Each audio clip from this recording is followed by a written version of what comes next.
The voicemail came in at 2:17 a.m., and I didn't listen to it until morning because I assumed it was another wrong number or a spam call. I was brushing my teeth, half awake, when I saw the notification and played it without thinking. I wish I hadn't been standing in front of the mirror when the voice started speaking, because I watched my own face change while the truth unfolded. It was my cousin's voice. Tight, controlled, like she was trying not to cry, but had already gone past the point of shock.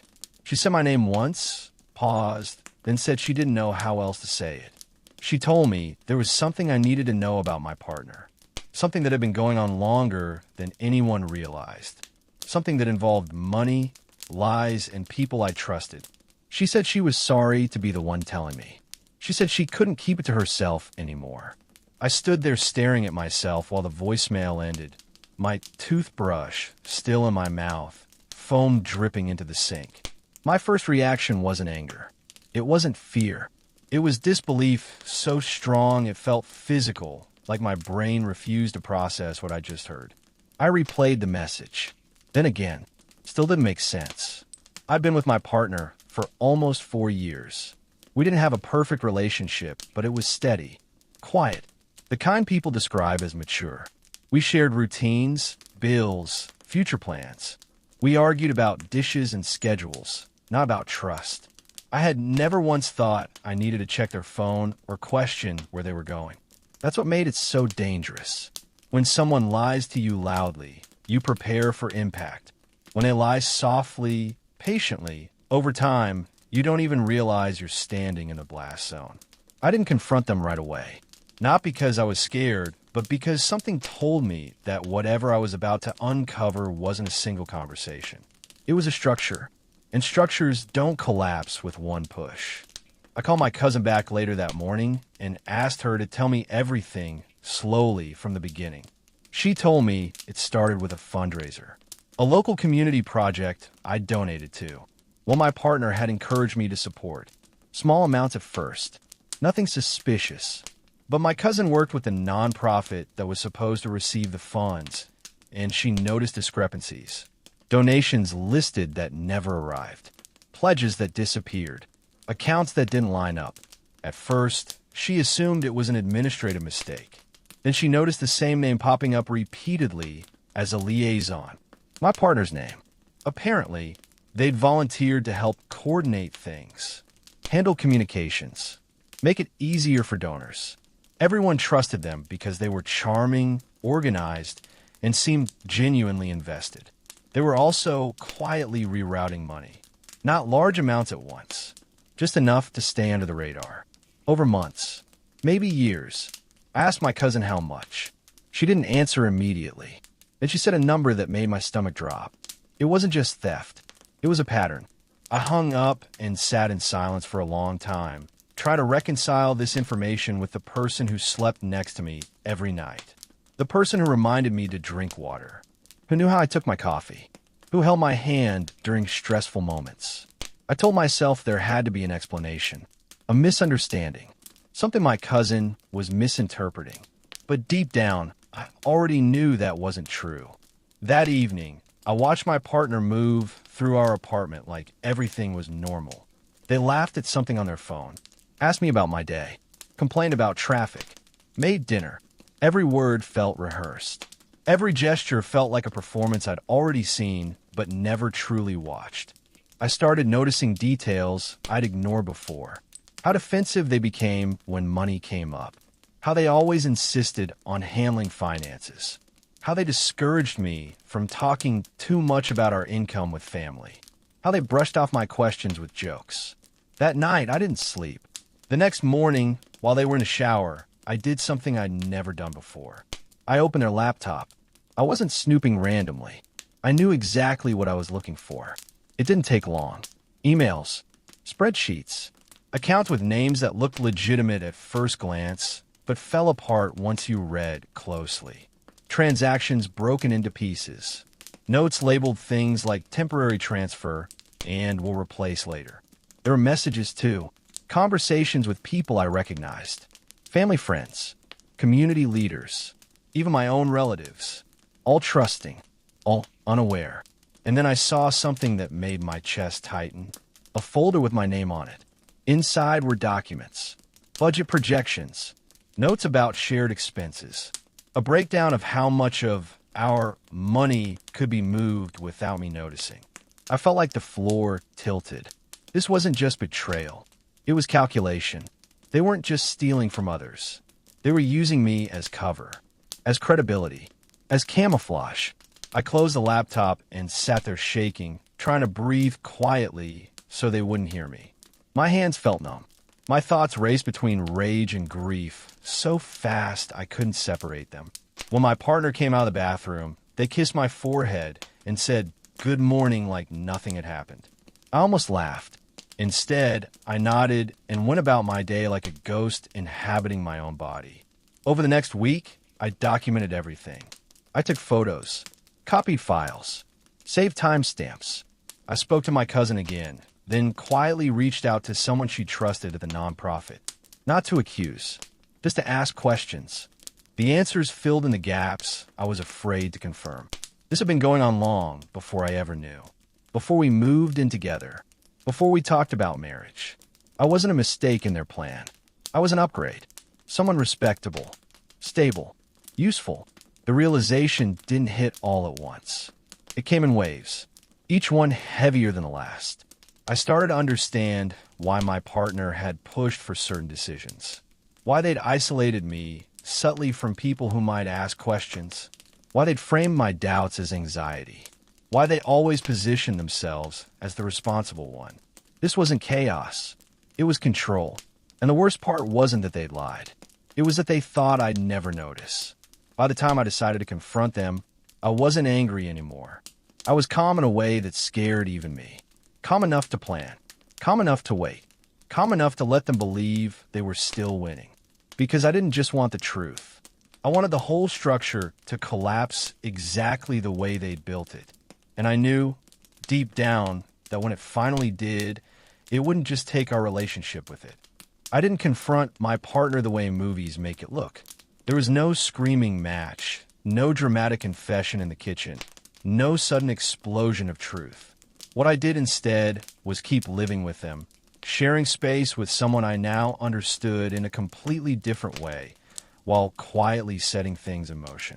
Every morning after that discovery felt unreal. We drank coffee from the same mugs. We talked about errands. We complained about the weather. And all the while, I was carrying around a secret that weighed more than anything I'd ever held before. I learned very quickly that once trust breaks, everything sounds different. Every compliment felt calculated. Every apology for something small felt rehearsed. Even their kindness started to feel strategic, like it was meant to keep me calm, comfortable, predictable. I started paying attention instead of reacting. That was my biggest shift. I listened more than I spoke. I asked questions that sounded harmless. I watched how they answered, how quickly they redirected, how often they minimized. One night, I casually mentioned the fundraiser my cousin worked on. Just a passing comment. Their shoulders stiffened for half a second before they recovered. They laughed and said it was a mess anyway, badly run, not worth getting involved in. That half second told me everything. Over the next few weeks, I worked quietly with my cousin and two people from a nonprofit who had already begun suspecting something wasn't right. We didn't accuse. We verified. We traced patterns. We followed the money carefully, methodically. What we found was worse than I expected. My partner hadn't just redirected donations. They'd created shell accounts, fake vendors, inflated invoices. They'd convinced people that delays were normal, that paperwork was complicated, that small nonprofits always struggled with transparency. They used urgency and empathy as tools. They knew exactly which emotional buttons to press. And the longer I sat with that knowledge, the more something inside me hardened. Not into hatred, but into clarity. This person hadn't just lied to me. They had built a double life that relied on my silence, my reputation, my stability. They assumed my love made me blind. They assumed my loyalty made me weak. They were wrong. The day everything finally broke wasn't dramatic either. It was quiet, almost ordinary. I asked my partner to sit down with me after dinner. No raised voice, no accusations yet, just a calm request. They looked surprised, then mildly annoyed, like I was interrupting something unimportant. I told them I'd been contacted by someone asking questions about finances. I watched their face carefully as I said it. They froze. Not panicked, not angry, just frozen, like someone whose script had suddenly been taken away. They asked who. I said I didn't know yet. I said I wanted to be honest with them before things got messy. That's when they made their mistake. They laughed, a soft laugh, and said I worried too much, that people were always dramatic about money, that nothing ever really came of these things. They spoke like someone who believed consequences were theoretical. I asked them directly if there was anything I should know. They looked me in the eye and said no. That was the moment something in me settled permanently. I told them I'd already seen the accounts. I didn't raise my voice. I didn't insult them. I didn't even accuse them outright. I just said I knew, and I waited. The silence that followed was thick and heavy. They tried denial first, then confusion, then anger. They accused my cousin of lying. They accused me of snooping. They accused me of betrayal. It was almost impressive how quickly they shifted roles, turning themselves into the victim. But I had documents, screenshots, records, timelines. Eventually, the lies collapsed under their own weight. They admitted to it, but not the way you'd expect. There was no apology, no remorse, just explanations, justifications, a long list of reasons why they felt entitled to what they'd taken. They said they deserved it, said everyone else was careless, said they planned to put it back eventually. They even said I'd benefited from it indirectly, like that somehow made it okay. I remember sitting there thinking how strange it was that I felt almost nothing. No tears, no shocking, just a deep, quiet sadness for the version of my life that had never really existed. I told them I was done, that they needed to leave. They laughed again, said I was overreacting, said we could fix it, said I wouldn't actually turn them in. That was when I told them I already had. The look on their face changed instantly. Not fear exactly, more like disbelief. Like they genuinely couldn't imagine a world where I chose accountability over them. They left that night, slammed the door, took some things, left others. Texted me later with a mix of apologies and threats. Over the next few months, everything unraveled for them. The nonprofit pressed charges. Other organizations came forward with similar stories. People they'd manipulated started comparing notes. The pattern became undeniable. I was called in to give statements, to verify timelines, to answer questions that made my chest tighten. It wasn't easy. There were moments I doubted myself. Moments I wondered if I should have stayed quiet, kept my life intact. But then I remembered the folder with my name on it. I remembered realizing I'd been a tool that carried me through. When it was over, my partner was gone, their reputation destroyed, their carefully built image in pieces. I didn't feel victorious. I felt emptied out, like a house after a storm, still standing but changed. Rebuilding myself took time. I had to relearn what trust felt like. Had to accept that I'd missed signs not because I was foolish, but because I believed in someone who knew how to perform sincerity. That distinction mattered. I moved apartments, changed routines, let some friendships fade and strengthened others. I learned to sit with silence without filling it. I learned that love without accountability isn't love, it's risk. Sometimes people ask me how I didn't see it sooner. The truth is, I did see pieces of it. I just didn't want to believe they fit together. Now, when I think about that voicemail from my cousin, I don't feel anger anymore. I feel gratitude for the interruption, for the crack in the illusion. Because losing someone who was never who they claimed to be wasn't a tragedy. Living forever inside their lie would have been. If you've been listening all the way to the end, take a second to breathe. And if stories like this help you think, reflect, or feel a little less alone, stay around and check out more. It really does make a difference. The first sign something was wrong wasn't a message, or a secret call, or even a lie. It was how quiet the house felt when I came home early that afternoon. Not peaceful quiet, empty quiet, the kind that makes you pause at the door and listen to your own breathing before you step inside. I hadn't told anyone I was coming home early. My meeting got canceled last minute, and I figured I'd surprise my partner, maybe cook dinner together for once instead of eating at separate times like we had been lately. I remember smiling to myself as I unlocked the door, already rehearsing some dumb joke in my head.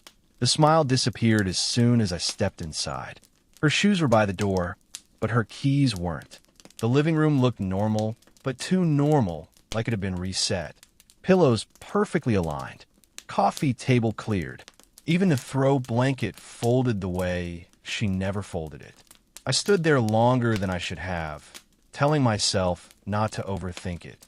People clean sometimes. People go out unexpectedly. None of this meant anything on its own, but it didn't sit right. I called her name. No answer. I checked the bedroom. Bed made. Closet half open. One of her nicer jackets missing. Still normal. Still explainable. Then I walked past the hallway camera. We'd installed it months earlier after a package theft scare. It was mostly useless. Something we forgot was there unless the app glitched and sent a random notification at 3 a.m. I almost didn't look at it. Almost. The tiny blue light was on. That shouldn't have meant anything either. Sometimes it stayed on for no reason. Sometimes it updated itself. But something about it made my chest tighten. I opened the app. At first, I didn't understand what I was seeing. The footage was from earlier that day. Midday. The timestamp showed a time when I was supposed to be at work, and she was supposed to be home alone. She wasn't alone. I didn't recognize the man at first. He moved through our hallway like he belonged there. Comfortable. Familiar. He laughed at something she said, leaned against the wall like it was his space. The camera didn't capture sound, but I didn't need it. I watched her reach for him, watched the way she touched his arm, the way she tilted her head up toward him. It wasn't awkward. It wasn't rushed. It was practiced. I stood there replaying the clip over and over, my thumb numb against the screen, my mind trying to invent explanations faster than my heart could reject them. Maybe it was an old friend, maybe a coworker, maybe someone who needed help. Then they disappeared into the bedroom. I sat down on the floor without realizing I was doing it, my back against the wall, the phone still glowing in my hand. I didn't cry. I didn't yell. I just felt hollow, like something vital had been quietly removed. I didn't confront her that day. I don't know why. Maybe I needed time. Maybe I needed proof that I wasn't imagining things. Or maybe a part of me was terrified that once I spoke, there would be no way back to whatever version of our life I thought we had. She came home later, cheerful, almost light, kissed my cheek, asked about my day, complained about traffic. I watched her closely for the first time in years. She was good, too good. That night, while she slept beside me, I lay awake staring at the ceiling, replaying moments from the past few months with new eyes. The late nights, the sudden concern for privacy, the way she'd started taking calls in the bathroom, the way she'd accused me of being distant whenever I asked simple questions. It all rearranged itself into something ugly and undeniable. The next morning, after she left for work, I opened the camera app again. There were more clips. Different days. Different times. Same man. Sometimes they barely made it through the door. Sometimes they talked for a while first, sitting on the couch I bought, drinking from the mugs we picked out together. Once, she handed him a towel and pointed toward the bathroom like it was routine. It wasn't just cheating.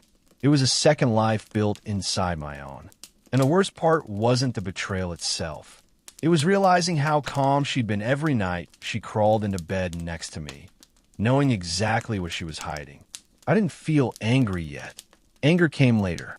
What I felt then was small, replaceable, like a background character in my own relationship. By the end of that week, I knew two things for sure. One, I wasn't going to confront her without a plan. And two, the person I thought I loved didn't exist anymore, if they ever really had. I started paying attention to everything after that. Not in an obvious way. I didn't suddenly interrogate her or check her phone in front of her. I became quieter instead, observant, the kind of quiet that makes other people talk more without realizing why. She noticed a change, of course. "You okay?" she asked one night while scrolling on her phone, not looking at me. "Yeah," I said. "Just tired." That word became my shield. Tired. From work. From life. From stress. It was believable enough that she didn't push and convenient enough that it excused everything I stopped giving her. The conversations. The affection. The blind trust. Meanwhile, I was building a timeline in my head. I learned his name accidentally. She said it once while half asleep, murmured into the pillow like it was nothing. Just a name slipping out of dream. My stomach dropped, but I didn't react. I pretended not to hear it. Later, I checked her social media followers. It didn't take long to find him. He wasn't hiding either. Photos of gym selfies, group outings, casual captions. A normal guy living a normal life, except for the part where he was sleeping with my partner in my home. I wanted to hate him more than I did, but most of my anger kept circling back to her. He didn't owe me loyalty. She did. The camera kept recording. Every clip felt heavier than the last. Not because they got more explicit, but because they got more comfortable. They argued once, quietly but intensely. Another time, they laughed so hard she had to sit down. There was history there. Emotion. Something deeper than a fling. That realization hurt more than I expected. I wasn't just being cheated on. I was being replaced. One afternoon, I noticed something different. She didn't come home alone. They entered together, but this time she checked the hallway before stepping inside, eyes flicking directly toward the camera. My heart pounded. She paused, then reached up and tilted the camera slightly upward. Just enough. The next clip showed nothing but ceiling. That was the moment I knew she knew. She knew about the camera. Maybe she'd always known. Maybe she'd only just realized it was still active. Either way, the carelessness was gone. The secrecy sharpened, and I had lost my biggest advantage. That night, I confronted her gently, without accusations. I asked if anything was bothering her, if she felt happy, if there was something she wanted to talk about. She smiled sadly, took my hand, and told me she loved me. I almost believed her. But love doesn't make you live a double life. Love doesn't erase someone else from your reality and expect them not to notice. Over the next few days, I started pulling back in other ways. I stopped sharing details about my schedule.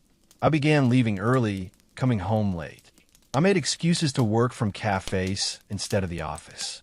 I needed space to think, because as painful as the truth was, something else had begun to form beneath it. Clarity. I realized I didn't want a dramatic confrontation. I didn't want screaming or begging or some messy emotional explosion that would leave me feeling weaker than I already did. I wanted control, so I started preparing. I backed up every clip I had. Screenshots, timestamps, dates. I stored them in places she would never look. I checked our lease, our finances, the accounts tied together and the ones that weren't. I thought about the version of me I wanted to be on the other side of this. Not broken, not desperate, not confused, just done. Then one night, while we were eating dinner in silence, she casually mentioned that she might be traveling for work the following weekend. Just a short trip, nothing big. I nodded, played along. Inside, I knew exactly where she was going, and I finally knew when I was going to end it. The days leading up to that weekend moved strangely. Too slow and too fast at the same time. Every moment felt stretched, like I was watching my own life through thick glass. She acted normal, maybe even nicer than usual. Cooking meals, asking about my day, laughing at things I said that weren't even funny. Guilt does that to people. It makes them generous in the wrong ways. I played my role perfectly. I smiled back. I thanked her. I kissed her goodbye in the mornings and didn't linger long enough for her to read my face. Inside, though, everything was already over. I wasn't wondering anymore. I wasn't hoping I was wrong. I was counting.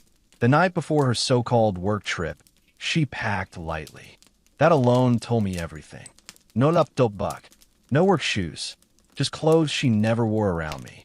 Clothes I'd complimented once, and she said were uncomfortable. She caught me watching her from the doorway and smiled. "What?" she asked. "Nothing," I said. Just you look happy. She paused for half a second. Just half. Then nodded. I am. That half second burned into my memory.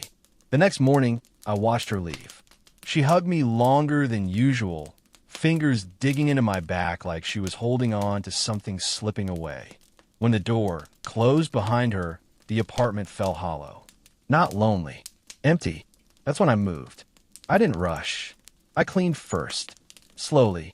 Methodically. I put on music and let it play through the rooms like a farewell. Every object I touched carried a memory, and I allowed myself to feel each one exactly once. No spailing. No replying. Then I packed my things. Only mine. I took photos of everything that mattered. Documents. Shared purchases. Evidence. I left her things untouched. I wanted the space to feel familiar when she came back. That familiarity would make what came next hit harder. Before I left, I walked to the camera. I tilted it back down. Perfect view. Then I waited. I didn't go far. Just far enough. A friend's place. Someone who knew enough not to ask questions. I spent that weekend in silence, checking the feed only once. I saw them arrive. They were laughing. Comfortable. He carried her bag like he belonged there. She kicked off her shoes like she owned the place. They didn't even bother checking the camera this time. Why would they? They thought they were safe. I didn't watch more than a minute. I didn't need to. Sunday night, she texted me. Said the trip went well. Said she missed me. Added a heart emoji like punctuation. I didn't reply. Instead, I sent one message. Short. Clean. No emotion. No explanation. We need to talk when you get back. Don't bring anyone. She read it immediately. Typing bubble appeared. Disappeared. Appeared again. Then nothing. Monday evening, I returned to the apartment before she did. I set everything exactly how it used to be. The couch pillows. The lights. The calm. When she walked in, she froze. Not because of the silence. Not because of my presence. Because the camera was on. Red light blinking. She looked at it. Then at me. And in that moment, before either of us spoke, she understood something important. This wasn't going to be a conversation. It was going to be an ending. And I wasn't the one afraid anymore. The truth didn't explode all at once. It leaked out slowly, painfully, like water seeping through cracks in a wall I didn't even know was weak. After everything that came out in part one, I try to act normal. I want to work. I answer calls. I smile when people spoke to me. But inside, something had shifted. I started noticing details I'd ignored before. The way certain conversations stopped when I enter a room. The way timelines didn't add up. The way apologies felt rehearsed instead of real. Late nights became my enemy. Silence made my thoughts louder. I replayed memories, looking for signs I dismissed as nothing.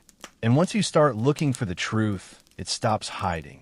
Messages surfaced. Old emails. A pattern of small lies that formed something much bigger. What hurt the most wasn't the betrayal itself, but how long it had been happening without me knowing. Years. Decisions made for me. Stories rewritten so I'd stay in the dark. I realized then that I wasn't just hurt. I had been managed. Controlled. Lied to for convenience. The confrontation didn't happen the way movies show it. No screaming match. No dramatic confession. Just quiet. Heavy words exchanged across a table where trust used to live.